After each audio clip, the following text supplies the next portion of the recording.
We all seek two things when cooking the perfect steak: our preferred doneness for the ultimate waterfall of juice, and of course the best possible crust. But there was always something I wanted more for a perfect bite. I craved crackling crispiness. And today I hope to find the missing puzzle to make the world's crispiest steak. So let's begin. For this experiment, I chose 3 New York strip. I want you to notice that they are choice grade, they are 1.5 inches thick, and perfect for today's experiment. And since we have 3 steaks, I'm going to be doing it 3 different ways. For seasoning, I'm going to keep it real simple. A good amount of salt followed by freshly ground black pepper and garlic powder. Another important thing to keep in mind is to make sure that you cook it to the right doneness. If you love medium rare like me, be sure to use a wireless thermometer. It will help you do the job well. I'll definitely be using this for my control steak, which will be completely cooked on the grill. However, I plan to make steaks super crispy, and the first thing I wanted to try is this rice paper. You can find this in any Asian supermarket. Usually it's done for spring rolls, but there's something really special that you can do with this, and that is when it comes in contact with hot fat, it becomes a crackle, and that's exactly what we want on our steak. To activate it, you first want to get it wet. If not, it's just gonna break on you. Once it's nice and wet, you want to lay it down on your cutting board and wrap your entire steak with it, making sure that it's nice and tight. Now there's one important thing that we must be careful with. That would be water and hot oil do not get along. So I want you to learn from my mistakes. And instead of using regular oil, I had some bone marrow available from a previous experiment. That's what I'm going to be deep frying my steak in. So I set the bone marrow to 400 degrees Fahrenheit. Immediately dropped in my wrapped steak and things went terribly wrong.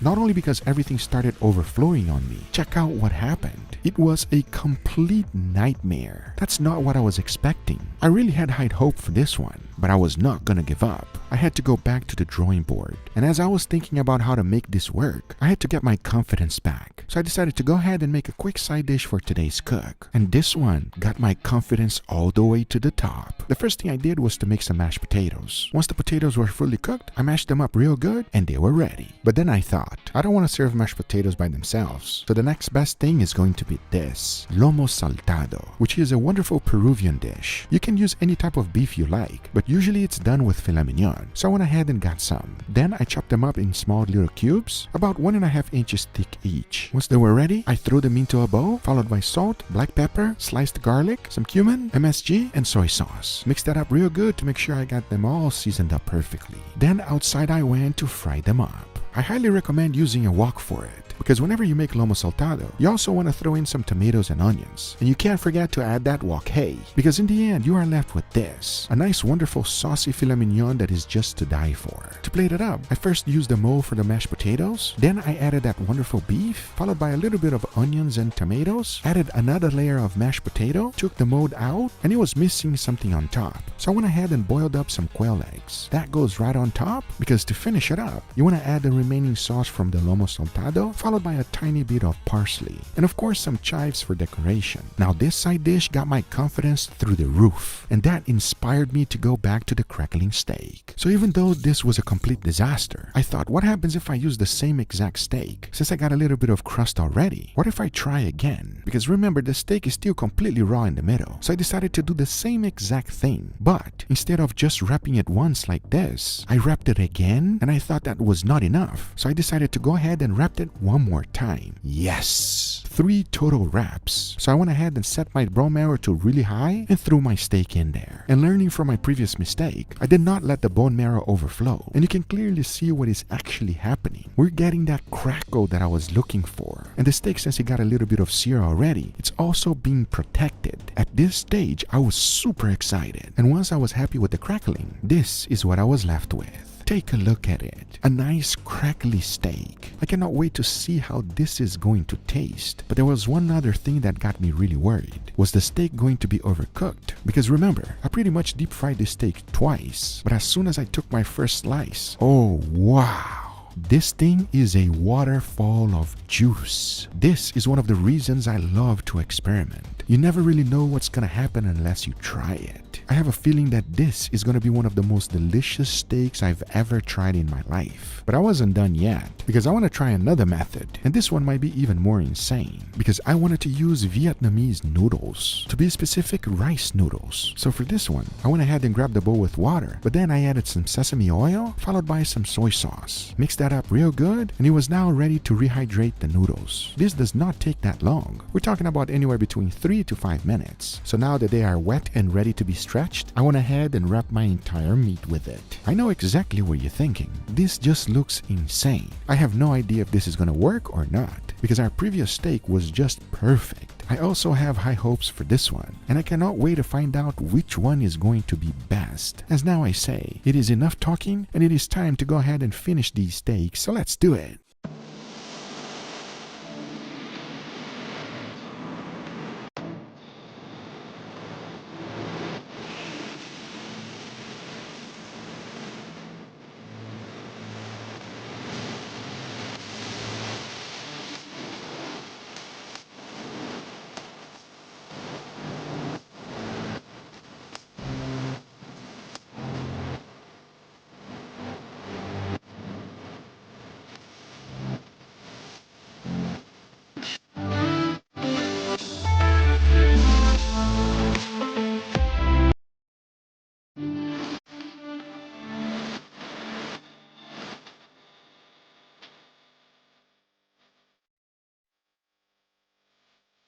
All right, everybody, here we got our beautiful steaks, gentlemen. What do you guys think? This looks weird. It looks weird. It looks sick. Sick. That's what I gotta say. What do you think, Leo? You don't want to talk. They don't look good, bro. I'm gonna be straight up, What guys. do you mean? Don't they look interesting to you? Every day you always say it, but I can tell that there's an experiment today. This is, why does steak look like this? This is what I like to call. Listen to it.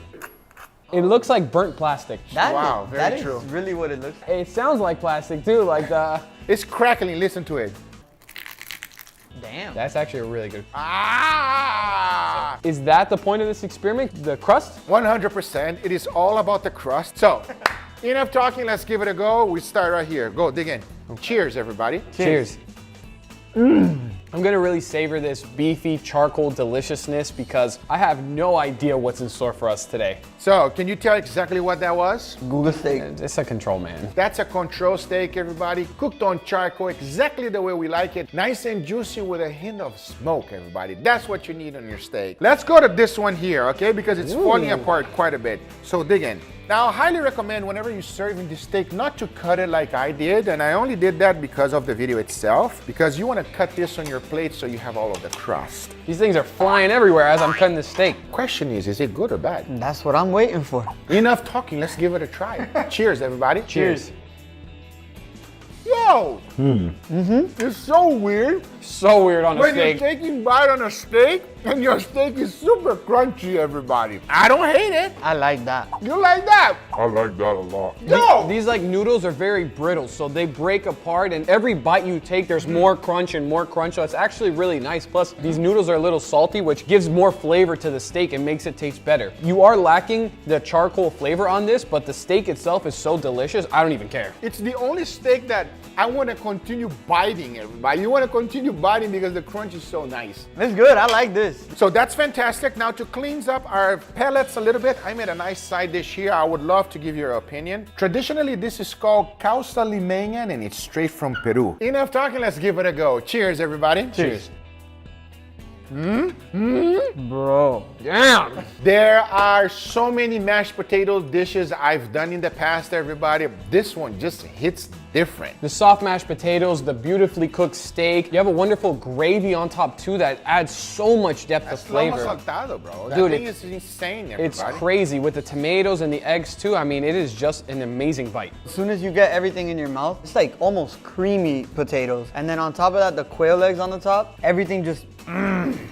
All of these ingredients individually are so good, you combine them and you have an amazing dish right here. I agree, 100%. That was fantastic, but I cannot wait for the second one. Please dig in, guys. Let's go. We got extremely soft, then now going straight back to the crunchy. Exactly. Ooh. Smelly something? What do you smell? Why do you always smell? You guys always Smell smell good, it, Bro, this smells really good. Give me your honest opinion, okay? Enough talking. Cheers, everybody. Cheers. So different. Yeah.